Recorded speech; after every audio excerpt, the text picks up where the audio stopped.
एक मिनिट हा. जवेरी भाईचं हा बरोबर बोललो होतो मी पण. हॅलो जवेरी भाई. नमस्ते. हां हां अच्छा तू हिऱ्याच्या अवधीचं बोलली होतीस. श्रोतेचा नवीन स्टॉल आलाय. केव्हा येत आहे म्हणून विचारतायत जवेरी भाई. केव्हा जायचं? तू म्हणशील तेव्हा. आज? आज नको आत्ता जाऊ. हॅलो जवेरी भाई. हो हो हो आम्ही आत्ताच येतो. ठीक आहे. खुश ना? जाम खुश. येताना उंडी करायला टाकायची आणि प्रीतम मध्ये जायचं. प्रीतमची बिर्याणी खायची इतकी इच्छा होत आहे ना अलीकडं. ओके पण मला सांग, मी तुला लग्नाच्या वाढदिवसाला हिऱ्याची अंगठी भेट दिली त्याबद्दल तू मला काय अवॉर्ड देणार? तुम्ही म्हणाल ते. खरं तर एक सरप्राईज गिफ्ट देणार आहे मी तुम्हाला. देणार आहे म्हणजे लगेच नाही ना, पण ते ऐकून तुम्हाला इतका आनंद होईल, इतका आनंद होईल ना.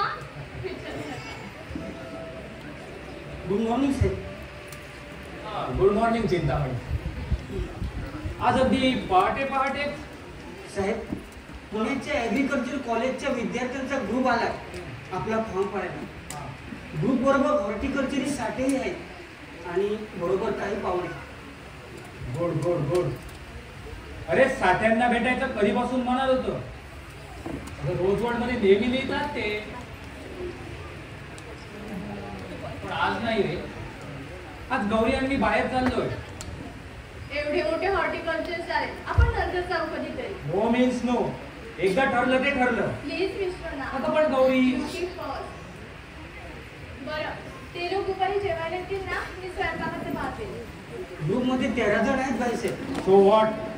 मी त्यांना विचारलं पण काय रोज व्हॅलीकडे त्यांचं जेवणाचं नक्की झालं. रोज व्हॅली? ठीक आहे. रात्री डिनरला तरी लगेच संध्याकाळी निघणार आहेत ते बाईसाहेब. एनिवे मी घरी बसून तरी काय करू. शेखर किंवा चिंतामणी सोबत जाऊन येते. अगं पण गौरी, परवा आपल्या लग्नाचा वाढदिवस आहे, आज गेलंच पाहिजे. तुम्ही जा काम. चिंतामणी तू गौरी सोबत बाजारात जाऊ नये. जवेरी बाईंकडे थोडी खरेदी करायची आहे. ओके चल मी चलतो. आले ना मी, तुम्ही बसा. सावकाश या बाईसाहेब. गाडी चालवता येते ना? हो उत्तम. नाहीतर कराल ऍक्सिडेंट.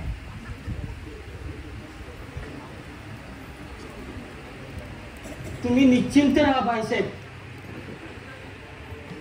जीव घेणे, अपघात सफाईदारपणे घडून आणणे ही तर माझी स्पेशालिटी आहे.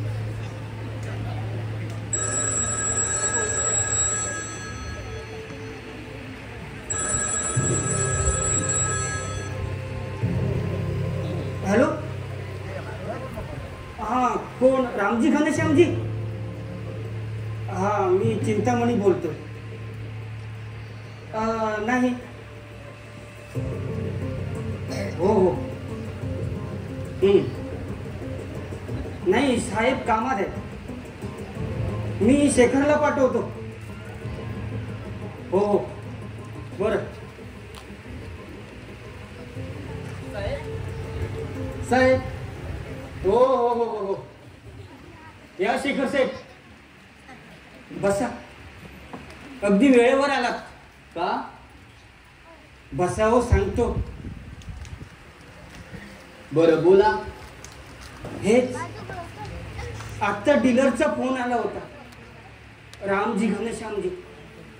त्याने तुम्हाला ताबडतोब बोलवले. दर निश्चित करायचे. विचारित काही मंडळी जमली, माल सौद्याला लावणार आहेत म्हणतात ते. मी फोन करतो साहेबांना. हा विचारतो. काही उपयोग नाही. साहेब फॉर्मवर गेले.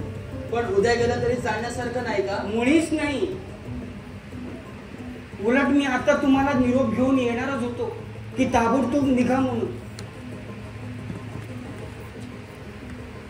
आणि फोन लावून काही उपयोग होण्यासारखा नाही. साहेबांची मिलिटरी शिस्त तुम्हाला नव्याने सांगण्याची गरज आहे असं मला वाटत नाही. उगाच तुम्ही तोंड घसी पडाल त्यांना विचारायला जाऊन.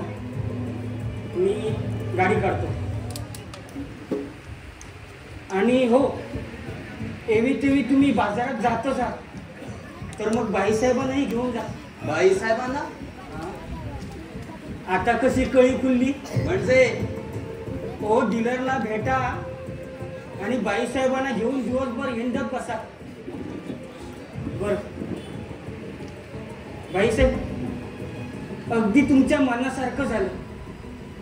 शेखर निघालाच आहे तेव्हा तुम्ही त्याच्यासोबत जाऊन या. मी गाडी काढतो. गौरी, मस्त दिसतेस या साडी. हो ना, माझाही फार आवडता रंग आहे हा. बरं मला सांग, तुझी काय काय कामं आहेत? अगं, तुझ्या खरेदीतून सवड झाली तर मला एका डीलरला भेटायचं आहे. काळजी करू नको, माझी एवढी प्रचंड खरेदी नाही. बरं मला सांग, तुझ्या काळ्या गुलाबाचं काय झालं? किती रुपये आहे? ते फार डोकेफोडीचं काम आहे ग. इतर आम्ही 40-45 आणली होती, त्यातली निम्म्याला निम्मी सुद्धा लायक नाहीये. पण माझी खात्री आहे की साहेबांना दाखवली? नाही, काळा गुलाब उमलला म्हणजे मगच सांगेन साहेबांना. जर एकही फुल मनासारखं नाही आलं तर साहेब माझी टिंगल करतील. I am very sentimental about it. पण तूही काय बोलू नको साहेबांना. बरं, नुसतं बरं नाही, प्रॉमिस कर. प्रॉमिस. छान, शुभस्थ शीघ्र. तुम्ही निघा, गाडी तयार आहे. पण चिंतामणी साहेबांना साहेबांना मी सांगतो, जे काही सांगायचं ते व्यवस्थित सांगतो. तुम्ही निघा. मी दुपारच्या जेवणाचं सुमाताईला सांगून ठेवलंय. बाईसाहेब, तुम्ही मुळीच काळजी करू नका, आम्ही आहोत ना. निघा तुम्ही. सुमाताई, जाऊन येते का मी? हो हो, लवकर या. सावकाश या बाईसाहेब, अजिबात घाई नाही. हा, अच्छा.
सुमे,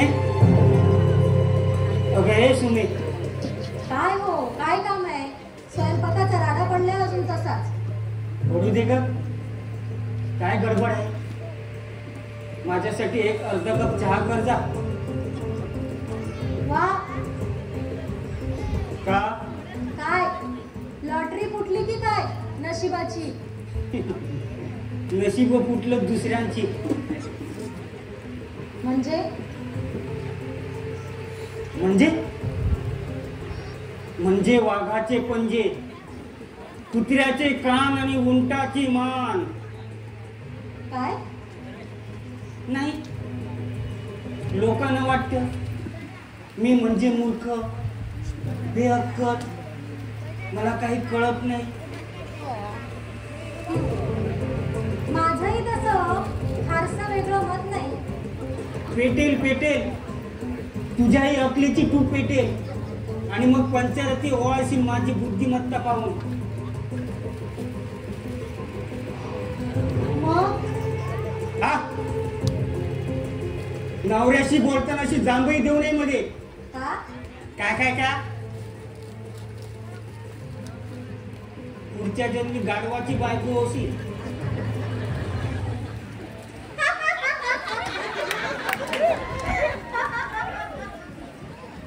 मग मागच्या जन्मी मी बहुतेक अशीच जांभई दिली असेल.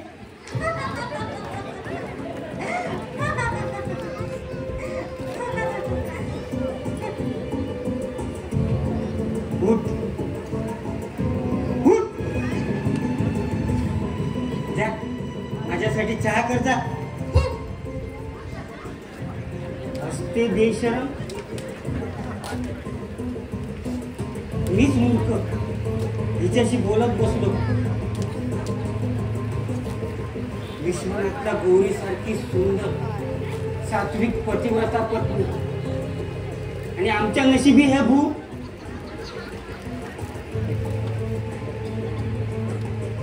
मला जर काय आयुष्यात चांगलं काय मिळालं नसेल तर त्याचं अस्तित्वच नसावं आणि इतर कुणालाही सुंदर पवित्र निर्भळ मिळत असेल तर मी मिळू देणार नाही. मृत्यू ही काही शोकांतिका नव्हे, ती निश्चित स्वाभाविक गोष्ट आहे आणि जे म्हणून चांगलं आहे त्याचा नाश ही खरी शोकांतिका आणि हे माझे श्रेय.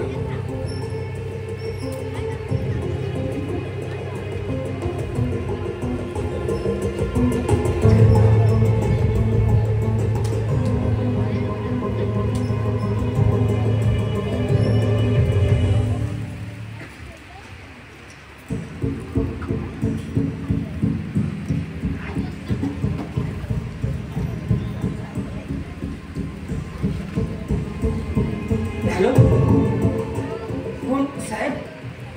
हा, मी चिंतामणी बोलतो. नाही, मी नाही गेलो साहेब. त्याचं काय झालं? शेखरला जायचं होतं डीलरला भेटायला. मग बाईसाहेब त्याच्याच बरोबर गेल्या. मी तुमच्या सेवेला थांबलो साहेब. ना ना ना ना ना, परतीची भाषा काही बोलले नाहीत ते. बाईसाहेब खुशीत होते, अर्थात शेखरही.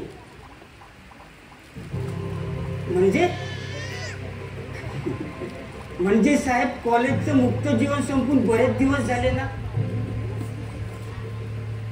आजचा दिवस योग जमून आला असावा.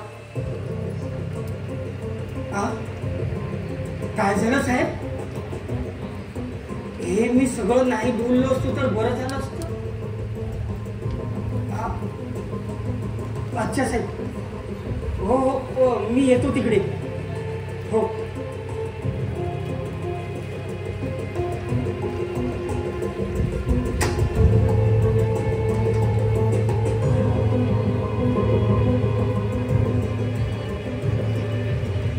काय झालं? छान छान झालं, उत्तम. मला काही तुमची लक्षणं ठीक दिसत नाहीत. अगं, ही तर कुठे आता सुरुवात आहे.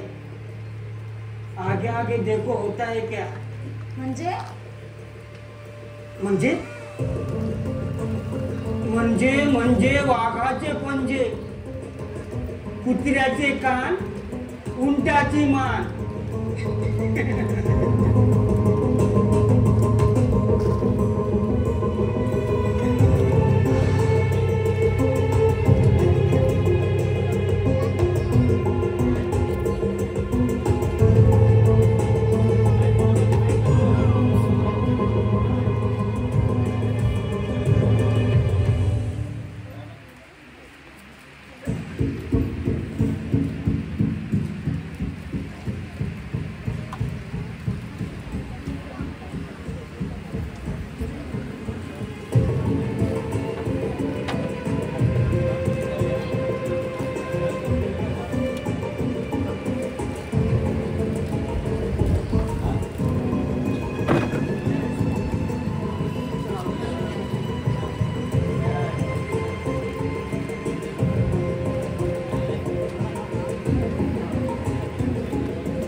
रामो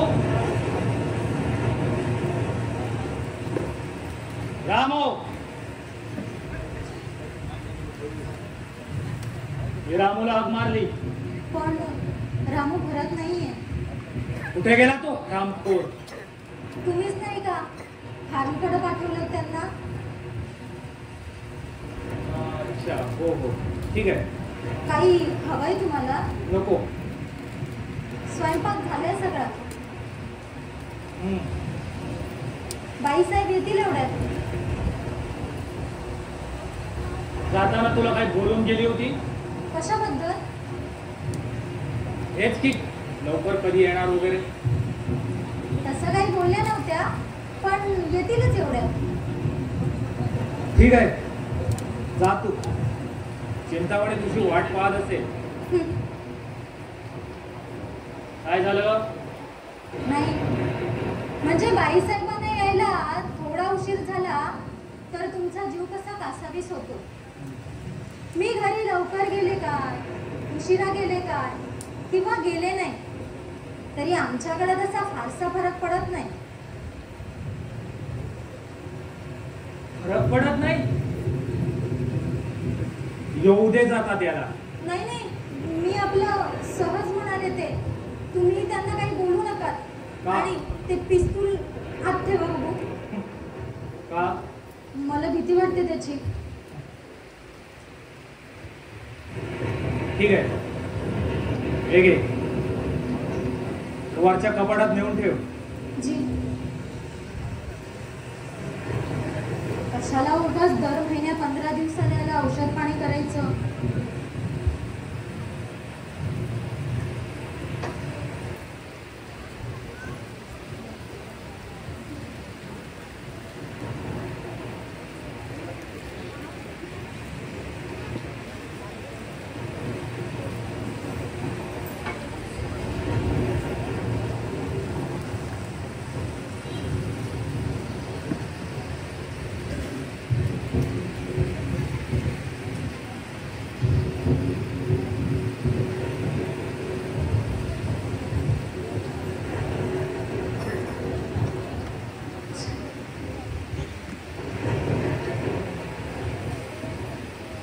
तुम्ही कुठं निघालात?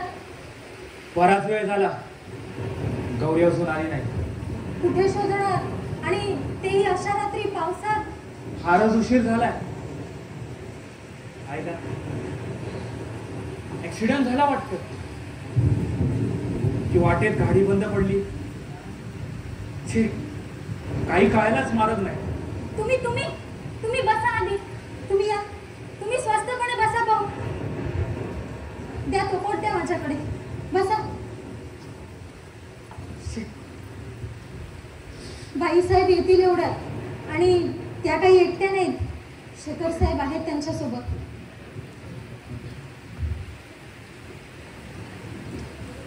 साहेब साहेब साहेब सावकाश.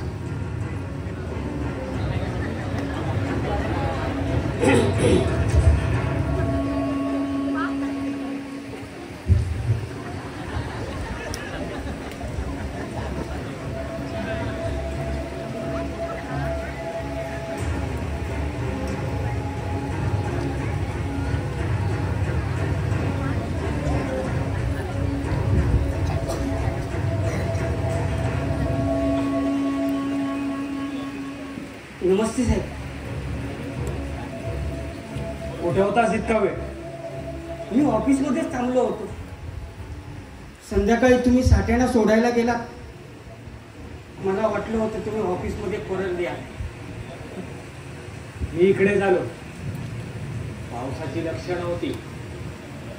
फार्मवर गेलो होतो पण तिकडे फक्त भिवा आणि सुलेमानच होते. आठवड्याचा पगार झाला ना.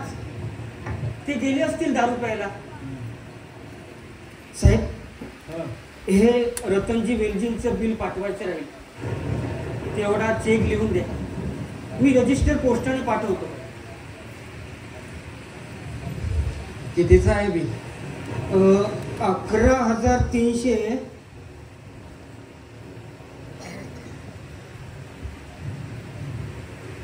बिल ऑफिसमध्येच राहायला वाटतं. मी जाऊन घेऊन येतो. थांब, हे सही करून देतो, तू मग बिल पाहून रक्कम लिह. म्हणजे तुम्ही कोरा चेक देताय मला? का? नाही म्हटलं, एवढा विश्वास आहे तुमचा माझ्यावर?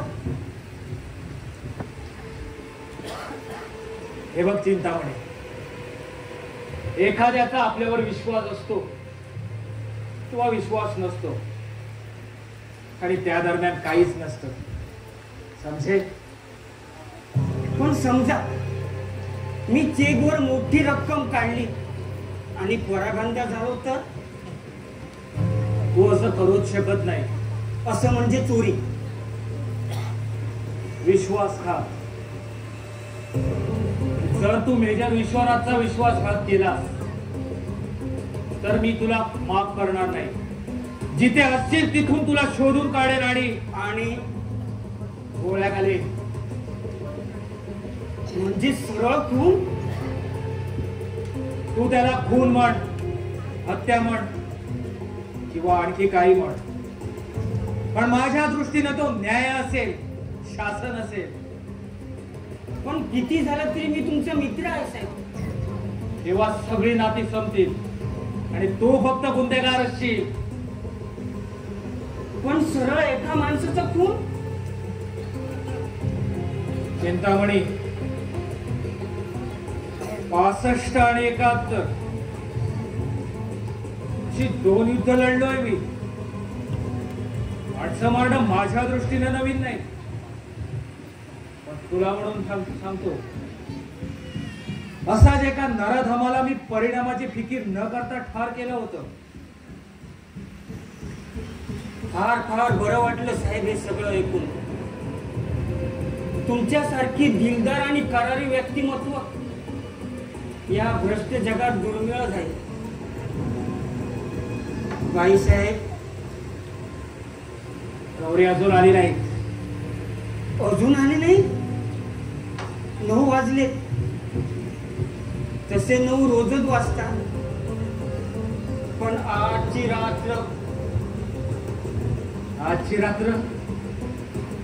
रात्र फार फार वेगळी आहे साहेब.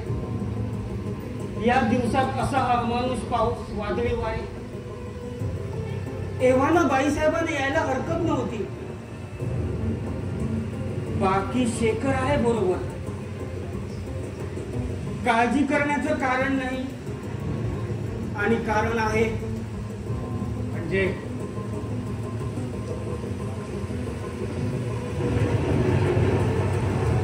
पावसानं चांगलाच जोर धरलाय. मला काही लक्षणं ठीक दिसत नाही. चिंतामणी, हो साधा पाऊस नाही हा. अशा या वादळी पावसात सुखी संसारासारख्या फुललेल्या आपल्या गुलाबाच्या बागेचं काय होणार? रक्ताचं पाणी करून तुम्ही फुलांचा संसार जोपासला, डोळ्यात तेल घालून जपला, पण या अस्मानी सुलतानी पुढे कोण काय करणार? चिंतामणी, तुझी मूर्खपणाची बडबड थांबव. माझ्या चिंता झाल्यावर नाही. मी समजू शकतो, बाहेरच्या वादळापेक्षा मनातील वादळ फार भयंकर असतं. म्हणजे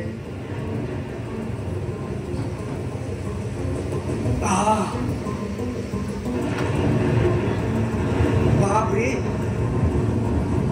कुठेतरी वीज पडली वाटतं. काय झालं? कुठेतरी वीज पडली वाटतं.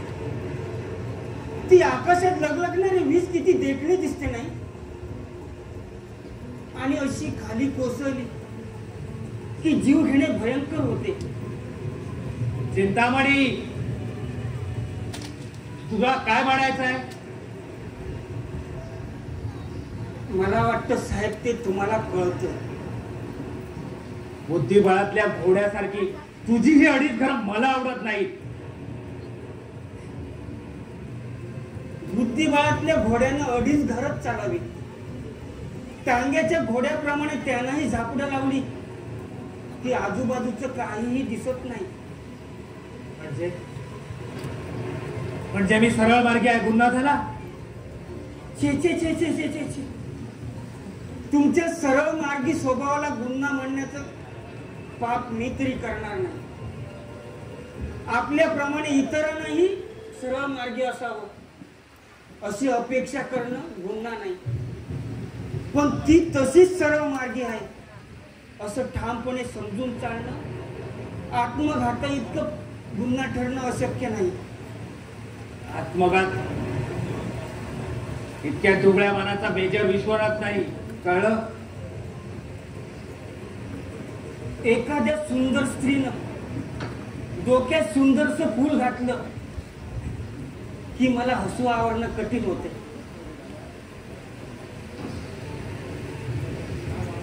ज्या निसर्गाच्या कुशीत स्त्रीनं जन्म घेतला त्या निसर्गानं फुलांनाही जन्म दिला.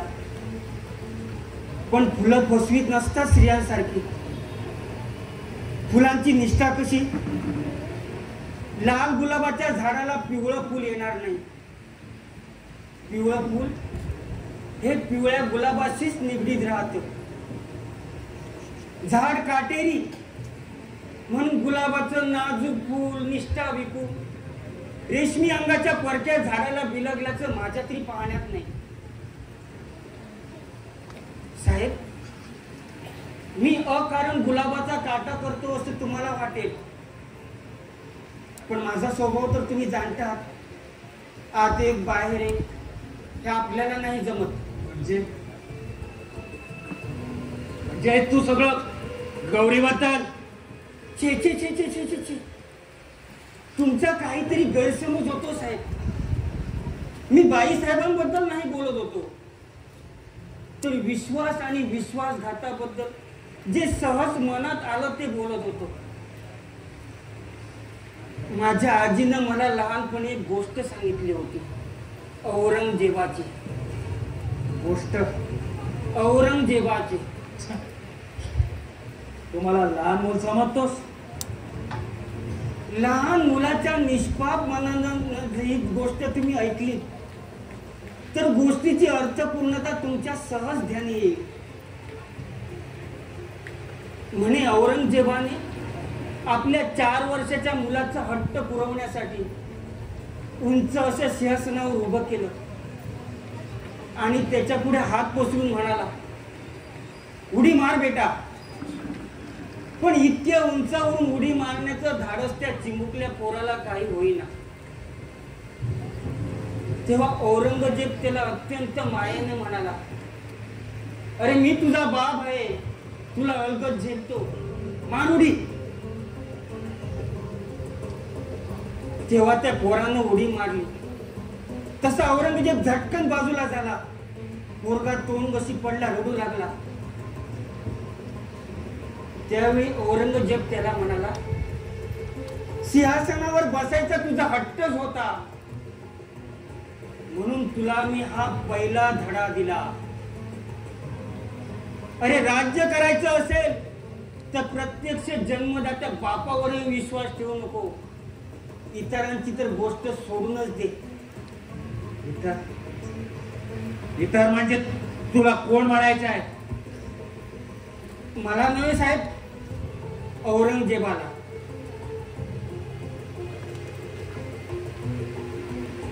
या इतरात आप्त सोखिया मित्र भाऊ बहीण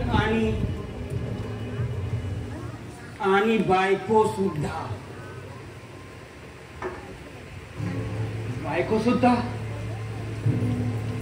म्हणजे गौरी हे बघ चिंतामणी, मी पाहतोच आहे. कान उघडे ठेवून ऐक. तुम्ही डोळे उघडे ठेवून पहा असं मी तुम्हाला म्हणू शकतो, पण मी तसं म्हणणार नाही.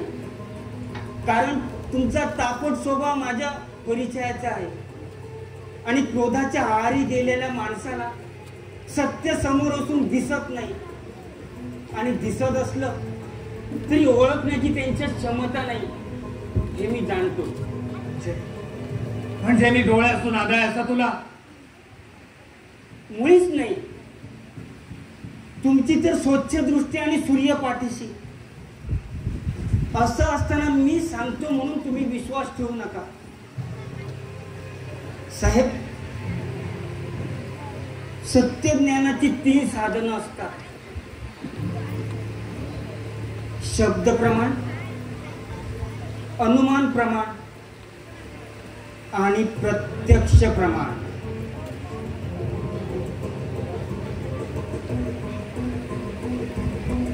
याचा का हा थांबा साहेब. आता मी जर तुम्हाला म्हणालो की तुमचं लक्ष नसताना या ग्लासात वरून पाणीचं गरळ पडलं तर माझ्याकडे शब्द एवढेच प्रमाण आहे.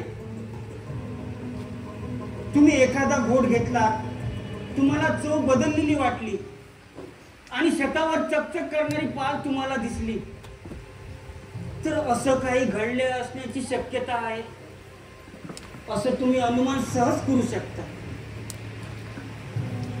आणि शेवटचं म्हणजे तुम्ही तुमच्या डोळ्याने या ग्लासात वरून पाणीचं गरळ पडताना प्रत्यक्ष पाहिला तर ते झालं प्रत्यक्ष प्रमाण.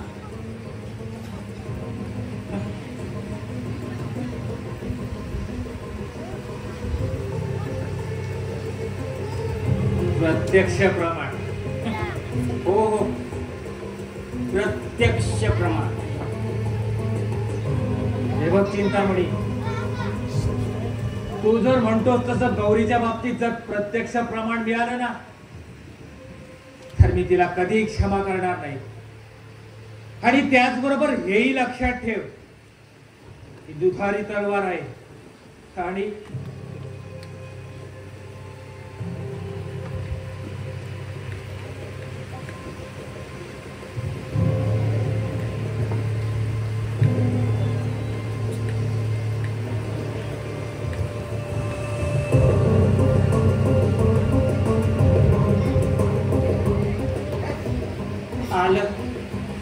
प्रत्यक्ष प्रमाण. चल मी चहा बनवते आणि गरमागरम भजी. तुला माहितीये त्या मस्त पावसाळी थंड वेळेला काय म्हणतात? काय? Whisky weather. Whisky weather. म्हटलं नव्हतं विस्की वेदर. विश्वनाथ, खरंच तुम्ही आज यायला हवं होतं. मलाही वाटतं यायला हवं होतं. तुम्ही तर काळजी करत असणार ना की माझी गौरी अजून कशी आली नाही. काळजी करायला नको होती. तसं नव्हे, पण तुम्ही आला असतात तर झक्कास वर्षाविहार झाला असता, नाही का रे? हो खरंच खूप मजा आली. वर्षा विहार. गौरी, त्याचा कोट परत दे. अय्या विसरलेच. तर तुम्हाला सांगायचे बघ, गंमत. तू आधी कपडे बदलून ये. नको इतकी भिजली आहेस तू.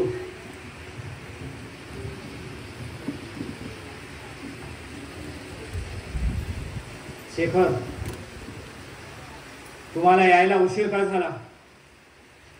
वाटेत गाडी बंद पडली साहेब. असं मग फोन करायचा.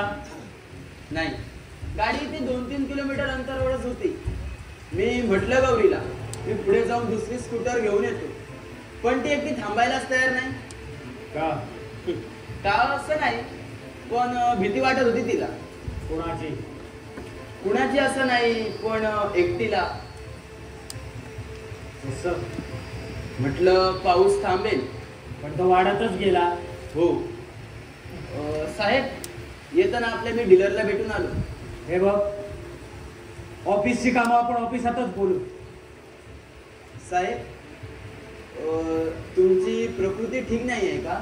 छे, उत्तम आहे. विस्की घेणार?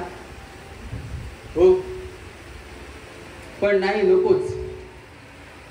Okay, then good night.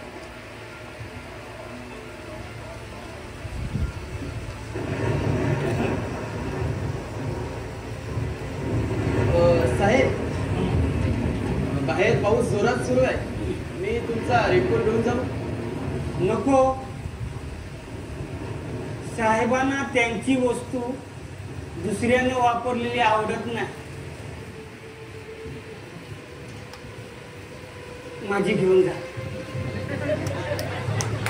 घेऊन जा, घेऊन जा. थँक्यू साहेब. असाच जरा मी फार्मकडे जाऊन येतो.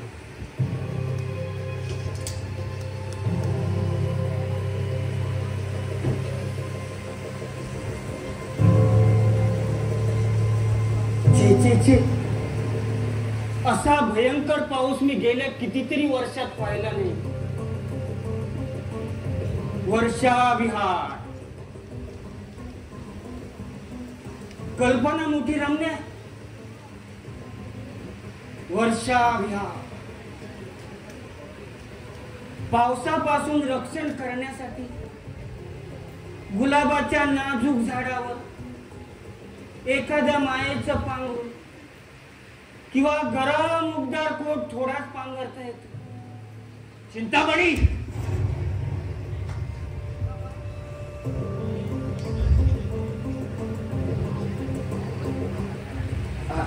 I am sorry. माझा मनावर ताबाच राहत नाही.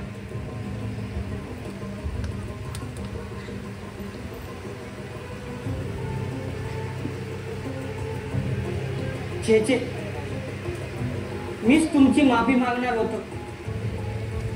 हे बघ चिंतामणी, माझा अजून निर्णय झालेला नाहीये. तिचा निष्पाप चेहरा डोळ्यासमोर आला आणि मनातली सगळी जळमटच स्वच्छ झाली. कारण तुमच्या बाईसाहेबांवर अत्यंतिक प्रेम आहे. तिच्या मनात जर पाप असतं ना,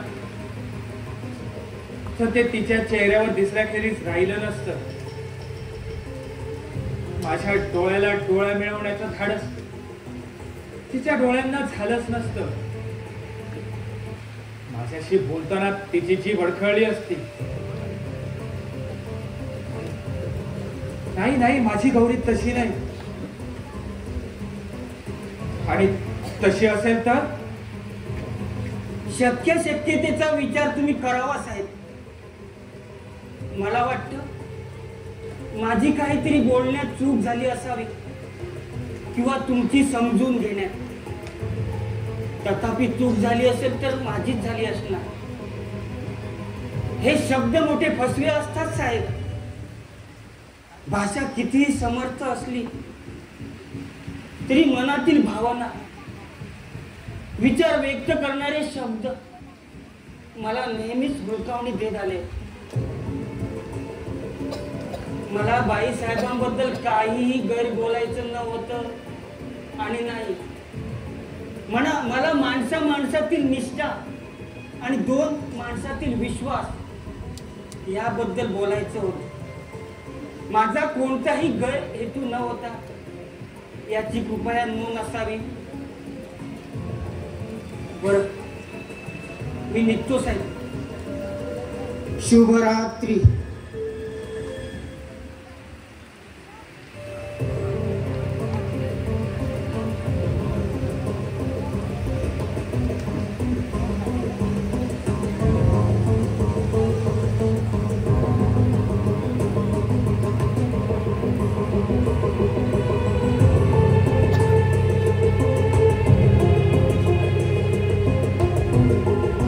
हे काय, शेखर गेला? गेला. मी चहा आणला होता त्याच्यासाठी. मी घेईन चहा. नको, तुम्हाला नाही. हा स्पेशल शेखरसाठी आहे. असं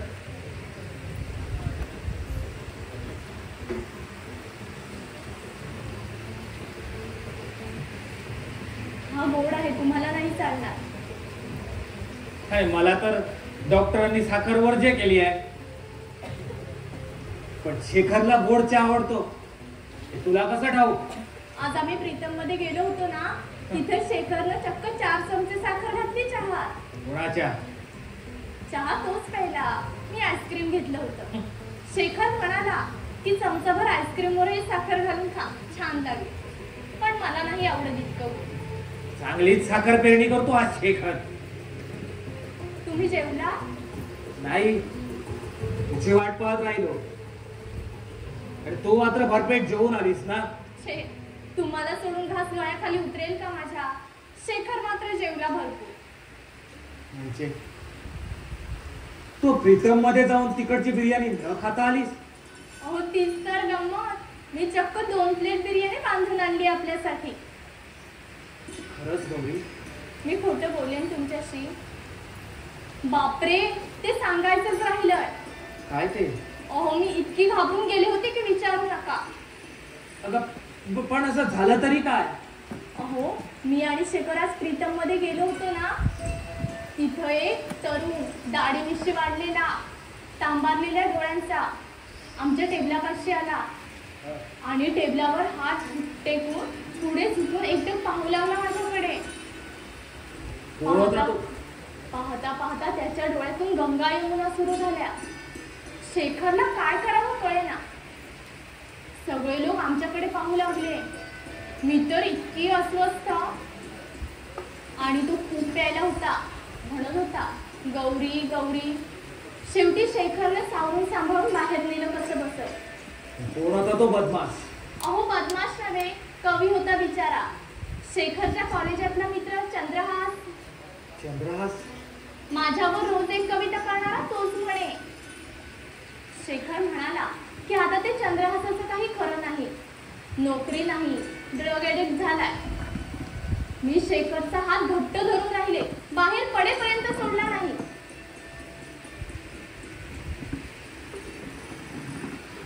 तुझी हिऱ्याची आमटी कुठे आहे? नाहीच घेतली. मला हवा होता बेल्जियम कढीरा, शुक्राच्या चांदणीसारखा. तशी एक आमटी बरी वाटली होती मला, पण तिचं डिझाईन शेखरला नाही आवडलं. अगं त्याच्या आवडीनिवडीचं काय?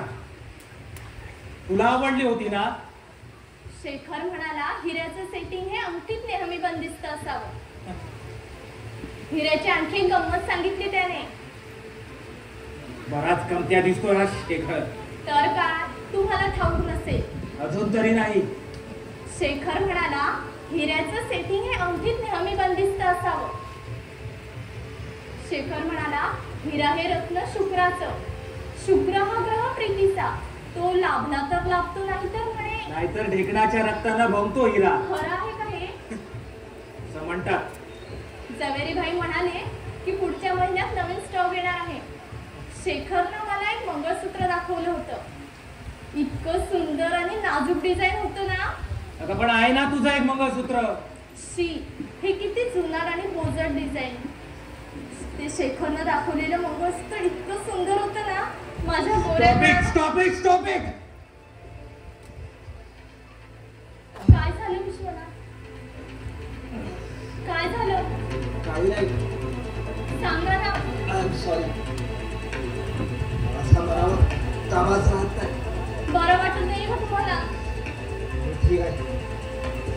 थोडी छातीत कळ आल्यासारखी. थांबा, मी डॉक्टरांना फोन करते. थांब गौरी. तू अनेक वेळा विचारूनही मी तुला सांगितलं नाही की मी सैन्यातील नोकरी का सोडली. पण इतके दिवस सांगितलं नाही, ते आता सांगितलंच पाहिजे का? हो सांगितलं पाहिजे. अगदी आताच सांगितलं पाहिजे.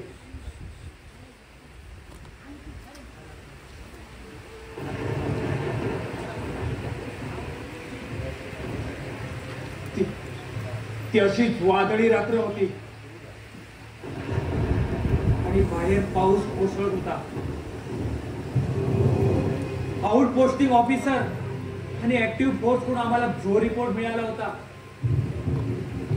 त्यावरून हे निश्चितच स्पष्ट होत होतं की आमचे कॉन्फिडेन्शियल रिपोर्ट लीक होत आहेत. मी विलक्षण अस्वस्थ झालो आणि त्या भर पावसात मी तडक कर्नल सिंग कडे रिपोर्ट करायला गेलो. रात्रीचे 2 वाजले होते आणि एका निष्पाप तरुणीशी त्याच्या प्रणयलीला चालल्या होत्या. ती आपली भाची असे कर्नल सिंग सगळ्यांना सांगत असे.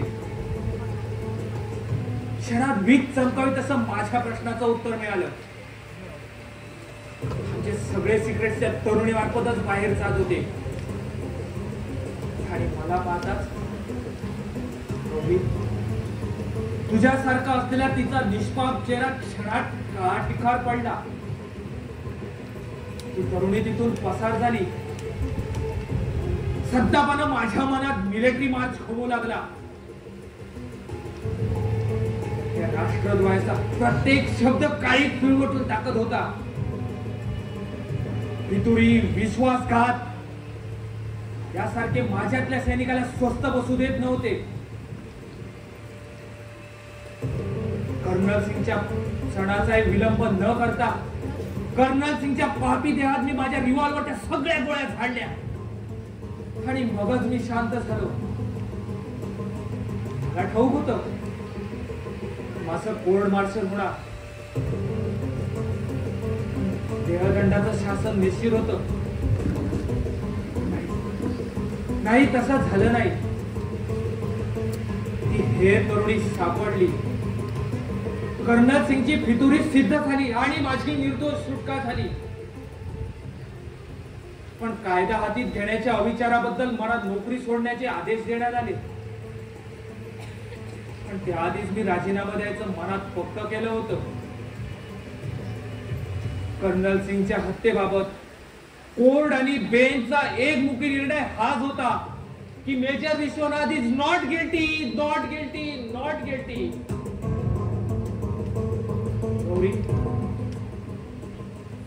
गौरी ही सगळी कहाणी नव्हे. तू ऐकलंस ते सगळं सत्य आहे गौरी. आता बोल गौरी, खरं खरं बोल. Major Vishwanath not guilty. तुम्ही त्यावेळी घेतलेला निर्णय अगदी योग्य होता. हे सगळं ऐकून माझं तुमच्याबद्दलचा आदर आणि प्रेम शतपटीने वाढलंय आणि मी तुमची पत्नी असण्याचा मला विलक्षण अभिमान वाटतोय. विश्वनाथ, माझे विश्वनाथ.